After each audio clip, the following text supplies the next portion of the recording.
Christy, this wasn't a school shooting. Wichita Police and the Cedar County Sheriff's Office making that very clear this morning, but officials say this was a domestic violence situation that started just outside of the school on Clarence and then went up to the building. You can see here where police have taped off a large portion in front of the building as they continue to work this crime scene. You can still see those intense flames right over the fire trucks that have just pulled up out here. It's as those fire crews are working this fire from multiple directions, both from the ground and from above with multiple ladder trucks. Christy, there is a line even with the sporadic rain. It is out the door of the Cedar County Historic Courthouse. It goes all the way up to the corner of Market and Elm and then goes south along Market all the way to the corner of Market and Central. And since I've been here, the length of this line really hasn't changed.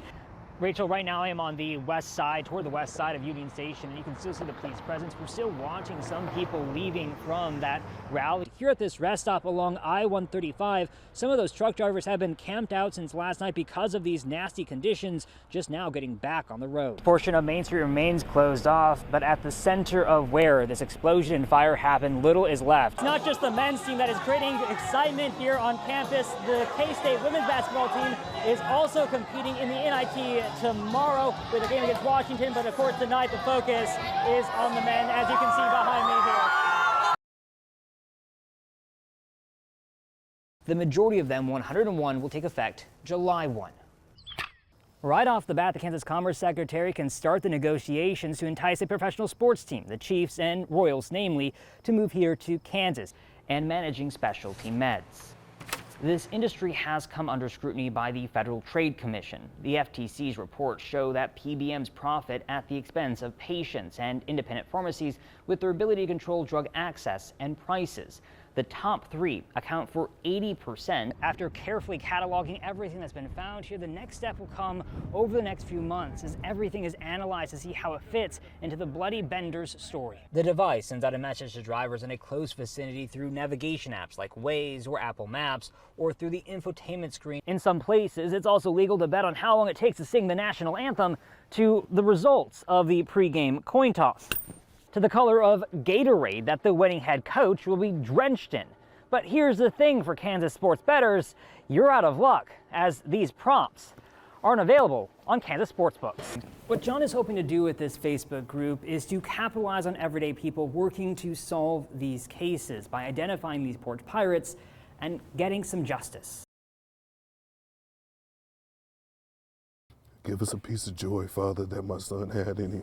Holding each other tight is a source of strength for Claude Hodges Sr. He could smile and it'd be as bright as the sun is on us today. That smile of Claude Hodges Jr., key to his family, key to the memory this 14-year-old leaves behind. Just a genuine, happy, loving, awesome prince.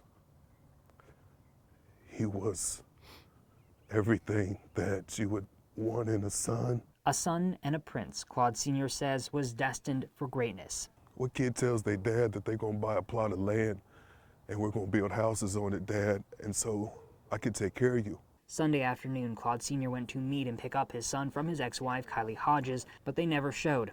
After no response from calls and texts, he called police to do a welfare check. And we waited. They came to my house at 3:30 a.m. Wichita police say it's believed Kylie Hodges shot and killed her son. He brought light to this dark world that we live in. In the darkness that is surrounding us right now, I believe he's the light right now on me. As Claude Sr. stands by the fishing pond where he spent so much time with C, surrounded by his wife, Leonette, and family. You wrestle, you're about to pin somebody, they yell, squeeze. You to go home and squeeze your children. Squeeze the people that you love. In that closeness, it is love when it's needed the most. Amen. Amen. I love the hell out y'all. I love you too. Just kept hearing pops. There's no audio to this video of Kyle Walker's porch, but it's not necessary to understand the reaction it demands. Just blasting my house.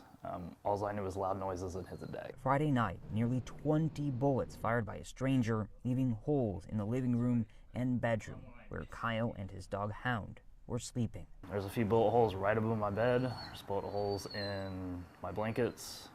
I don't know when those bullet holes hit. I don't know how close they were to hitting me. Kyle wasn't hit, but Hound was, a bullet going through her right rear leg and out the left. There was a lot of blood.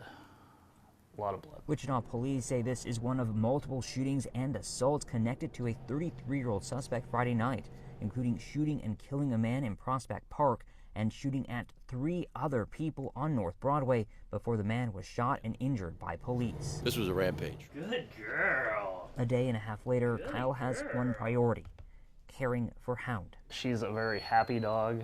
She doesn't stop moving. She doesn't stop wagging her tail. She doesn't stop putting toys in her mouth, and she's done none of that so far. As Kyle reflects, what's lasting isn't the shooting, but generosity. It means a lot. A fundraiser Kyle set up. Honestly, all the money's just going straight to her. Goal reached in under a day. And it's nice just not having to worry about those vet bills. A best outcome as Kyle wants to move on from this loud intrusion. Come on. Good girl. Kathy Barlow watches it dry up. People just say they haven't seen it at this point ever. So that's hard.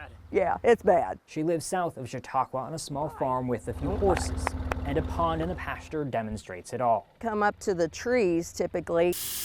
The water that comes to her house, that's also drying up. Can't water your garden, your plants, fill your swimming pools. You know, very, very limited. So I've gone to artificial flowers, yeah, to have a little color. Kathy's water comes from Public Wholesale Water Supply District 20, covering Chautauqua County and parts of Montgomery and Elk counties. It went into a Stage 3 water emergency this week, requiring mandatory conservation after the water source, Boy Scout Lake, falls 7 feet below normal. Head east to Caney, it's also under mandatory water conservation. City Manager Kelly Zellner says its water source, Little Caney River, has gone from rushing over the dam to nothing in a span of 3 weeks. Sharing with folks that, look, the first time we'll give you a warning, the second time you'll probably get a citation. Kelly says long term they're not looking at this as their source of water, instead looking to create a line that connects them to the city of Coffeyville. That's going to take a piece of time. We're going to be lucky to probably get started within a year. Right now, the city's looking for other water sources, as the people living in this area We're just praying for rain, share the same sentiment. 12 weather alert. It was the advice yesterday, and it's the advice again today. Please stay home if you do not need to travel. Welcome to 12 News Sunday morning, and we have a lot to get to this morning on this weather alert day. We have meteorologist Halen Wilhite in the mobile weather lab. We're going to give you an update on travel conditions along the turnpike. But first, we're going to be starting with meteorologist Dean Jones. Dean, it is a mess out there. Break it all down for us. A natural gas leak caused a building explosion at an auto shop store yesterday morning. These are images that show the moment after that explosion at a building. Thick smoke coming from the Steffens Auto Parts store on Main Street in Hutchinson. 2 workers at the shop left the building after they smelled gas, and the fire chief says that 6 firefighters made it out just seconds before the explosions. Thanks, Dean. Road conditions are improving as crews continue to clear the snow and ice from major routes here in Wichita. But when it comes to driveways and sidewalks, many neighborhoods have to take care of clearing that snow themselves.